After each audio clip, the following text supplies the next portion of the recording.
नमस्कार. योगभास्कर ॲस्ट्रो या ज्योतिषविषयक चॅनलमध्ये आपले सर्वांचे स्वागत आहे. आज आपण शुक्राचे होणारे राशी परिवर्तन आणि त्याचा प्रत्येक राशीवर होणारा गोचर परिणाम याविषयीची चर्चा करणार आहोत. दिनांक 31 जुलै 2024 रोजी शुक्र हा ग्रह आपली सध्याची कर्क राशी सोडून ग्रहांचा राजा सूर्य याच्या राशीत अर्थातच सिंह राशीत प्रवेश करणार आहे आणि येथे त्याचे वास्तव्य हे 25 ऑगस्ट 2024 पर्यंत असणार आहे. शुक्र हा ग्रह सर्व ऐहिक सुखांचा कारक ग्रह आहे. कला, वैभव, दाम्पत्य सुख आणि सर्व प्रकारचे सुखोपभोग यावर शुक्राची सत्ता चालते. असा हा शुक्र सिंह राशीत प्रत्येक राशीसाठी कोणते गोचरीचे परिणाम घेऊन येत आहे याची आज चर्चा करणार आहोत. हे राशीफल हे तुमच्या चंद्र राशीवर आधारित आहे. ज्यांना आपली चंद्ररास माहीत नाही अशांनी हे राशीफल आपल्या नामराशीनुसार पाहावे. शुक्र हा ग्रह सिंह राशीत प्रवेश केल्यानंतर त्याची येथे बुधाशी युती होत आहे. याला लक्ष्मी नारायण योग असे म्हणतात. हा एक मोठा श्रेष्ठतम राजयोग आहे.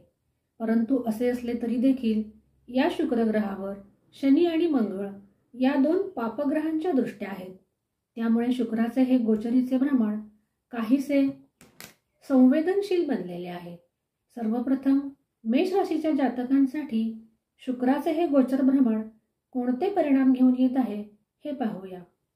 मेष राशीच्या जातकांसाठी शुक्र हा ग्रह द्वितीय स्थान आणि सप्तम स्थानाचा मालक असून गोचरीने तो पंचम स्थानातून आपले भ्रमण करत आहे. हा भाव संतती, शिक्षण, प्रेम, भावना तसेच ज्ञानाचा कारक आहे. या काळामध्ये मेष राशीच्या जातकांचा कल सौंदर्यालंकार खरेदी करण्याकडे म्हणजे आभूषण खरेदी करण्याकडे असलेला दिसून येतो. तसेच मिष्टान्न खाण्याची देखील या राशीच्या लोकांना आवड या काळात निर्माण होऊ शकते. दाम्पत्य जीवनामध्ये काहीसे चढ उतार देखील होऊ शकतात. दोघांमध्ये तिसऱ्या आल्यास ही स्थिती बिकट होऊ शकते. याची त्यांनी विशेष काळजी घ्यावी. विद्यार्थ्यांसाठीचा हा कालखंड अनुकूल असाच म्हणावा लागेल. वाक्चातुर्य त्यांच्यामध्ये दिसून येणार आहे. परंतु हे सर्व करत असताना मेष राशीच्या जातकांनी आपल्या चारित्र्यावर मात्र अंकुश ठेवावा. त्यायोगे शुक्राचे हे भ्रमण त्यांना अनुकूल सिद्ध होण्यास मदत होईल. वृषभ राशीच्या जातकांसाठी शुक्र हा लग्नेश आणि षष्ठेश असून तो चतुर्थातून आपले गोचरीचे भ्रमण करत आहे. येथे शुक्र हा दिग्बली असतो.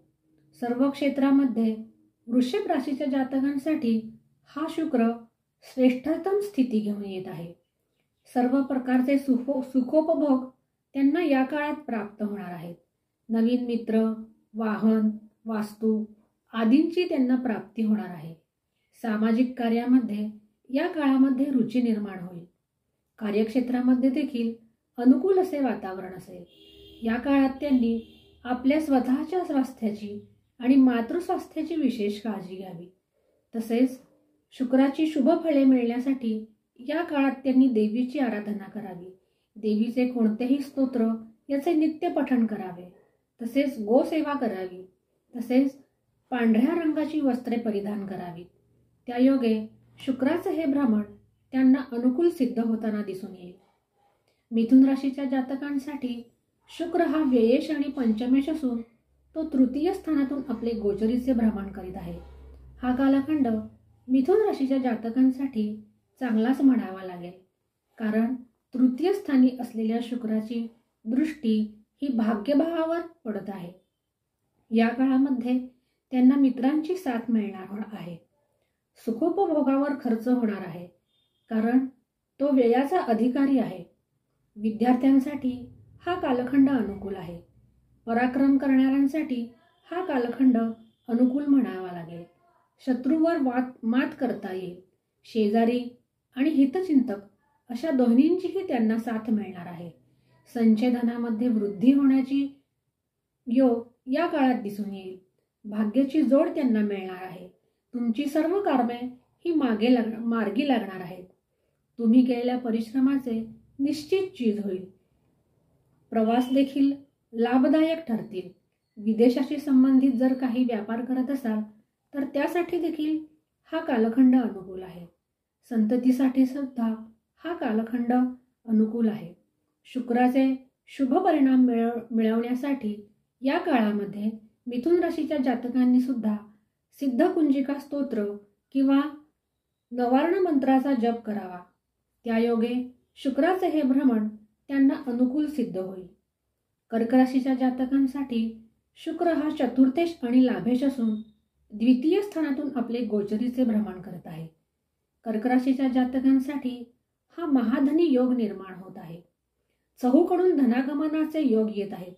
त्यामुळे कर्क राशी ही एक श्रेष्ठतम नशीबवान राशी म्हणावी लागेल. घरामध्ये मांगलिक कृत्य देखील होतील. रुचकर भोजनाचा आस्वाद या काळामध्ये तुम्ही घेऊ शकाल. परंतु व्यसनाधीनता आणि व्यसनांपासून त्यांनी दूर राहावे. नवीन वास्तू, वाहन, नवीन आभूषण यांची त्यांना या काळामध्ये प्राप्ती होईल. त्यांनी मातृस्वास्थ्याची या काळामध्ये विशेष काळजी घ्यावी. तसेच ज्यांना जुनाट रोग सतावत आहेत त्यांना या काळामध्ये त्यापासून मुक्ती मिळण्याचे योग दिसून येत आहेत.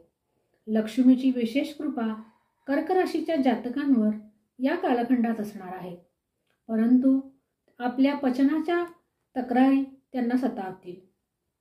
या काळात कर्क राशीच्या जातकांनी आपले व्यक्तिमत्व बाधित होणार नाही याची सर्वतोपरी काळजी घ्यावी. तसेच देवीची आराधना, देवीचे किंवा लक्ष्मीचे कोणतेही स्तोत्राचे पठण, सिद्धकुंजिका स्तोत्र यासारख्या प्रकारच्या कोणत्याही स्तोत्राचे पठण केल्यास त्यांना शनी आणि मंगळ या पापग्रहांनी युक्त दृष्ट असलेल्या शुक्राची शुभ फळे मिळण्यास मदत मिळणार आहे. सिंह राशीच्या जातकांसाठी शुक्र हा ग्रह तृतीयेश आणि दशमेश असून तो लग्नी गोचर करत आहे. या काळामध्ये सिंह राशीच्या जातकांनी स्वतःच्या व्यक्तिमत्वाची विशेष काळजी घ्यावी. आपल्या व्यक्तिमत्वात काही उणीव राहणार नाही याची त्यांनी विशेष काळजी घ्यावी. सुखोपभोगात व्यस्त राहणार आहेत. परंतु असे असले तरी देखील त्यांनी या काळामध्ये आपले चरित्र शुद्ध ठेवावे. स्वतःच्या सौंदर्यावर या काळामध्ये हे जातक खर्च करतील. सौंदर्य साधने खरेदी करण्याकडे आणि ती वापरण्याकडे देखील कल असू शकेल. पराक्रमात वृद्धी होताना दिसून येत आहे. सरकारी कामामध्ये ही स्थिती सफलताप्रदायक आहे. वडिलांचे सहाय्य त्यांना या काळामध्ये मिळणार आहे. पदोन्नतीचे संकेत हा शुक्र देत आहे. परंतु त्याचबरोबर सुविधांचा गैरवापर टाळावा. व्यवसायात वृद्धी होण्याचे योग या काळामध्ये दिसून येत आहेत. हॉटेल, रेस्टॉरंट, कस्टम शॉप यांच्यासाठीचा हा कालखंड चांगला आहे. परंतु दाम्पत्य जीवनात मात्र कलह होण्याची शक्यता नाकारता येत नाही. त्यासाठी जोडीदाराबरोबर त्यांनी एकनिष्ठ राहावे. दाम्पत्य जीवनामध्ये मधुरता येण्यासाठी सफेद वस्त्रांचा वापर, अत्तर यांचा वापर करावा. देवी आराधना नित्य करावी. तसेच गोसेवा देखील करावी. त्यायोगे शुक्राचे अशुभत्व कमी होण्यास त्यांना मदत मिळणार आहे. कन्या राशी. कन्या राशीसाठी शुक्र हा ग्रह द्वितीयेश म्हणजे धनाचा कारक आणि नवमेश म्हणजे भाग्यकारक ग्रह असून व्ययस्थानातून तो आपले गोचरीचे भ्रमण करीत आहे. यांनीही या काळामध्ये स्वतःच्या चारित्र्याची विशेष काळजी घ्यावी. कारण हा शुक्र शनी आणि मंगळ या दोन पापग्रहांनी दृष्ट आहे. कन्या राशीच्या जातकांनी या काळामध्ये जागरूक राहणे महत्त्वाचे आहे. असे कोणतेही काम करू नये की ज्यामुळे तुमचे व्यक्तिमत्व बाधित होईल. युवा वर्गाने याचे प्राधान्याने पालन करावे. विवाहितांसाठी विशेष काळजी घेण्याची शक्यता या काळामध्ये निर्माण होत आहे. स्वतःच्या सुखासाठी या काळामध्ये द्रव्य खर्च देखील होणार आहे. तसेच धार्मिक कार्यामध्ये किंवा मांगलिक कार्यावरही या काळामध्ये खर्च होऊ शकतात. कुटुंबासाठी धनखर्च होईल. त्यांना भाग्याची विशेष साथ या काळामध्ये मिळणार आहे. परंतु असे असले तरी देखील भोगात्मक प्रवृत्तीपासून त्यांनी दूर राहावे. सम्यक जीवनशैलीचा त्यांनी अवलंब करावा. तसेच आवक कमी आणि खर्च जास्त, यामुळे भविष्यामध्ये कन्या राशीचे जातक अडचणीत येऊ शकतात. याची त्यांनी विशेष काळजी घ्यावी. हे शुक्राचे भ्रमण अनुकूल सिद्ध होण्यासाठी देवीची विशेष आराधना या काळात करावी. सिद्धाकुंजिका स्तोत्र, महालक्ष्मी अष्टक स्तोत्र किंवा श्रीसूक्त यांचे नित्य पठण करावे. गोसेवा करावी आणि स्त्रीवर्गाचा विशेष सन्मान करावा. त्यायोगे शुक्राचे हे भ्रमण अनुकूल सिद्ध होण्यास मदत होईल. एकंदरीत विचार करता कन्या राशीने स्वतःची विशेष काळजी या कालखंडामध्ये घ्यावी. अशा रीतीने आज आपण शुक्राचे गोचरीचे भ्रमण आणि त्याचा मेष, वृषभ, मिथुन, कर्क, सिंह आणि कन्या या राशीवर होणारा गोचर प्रभाव पाहिला. पुढील भागामध्ये आपण राहिलेल्या राशींची चर्चा करणार आहोत.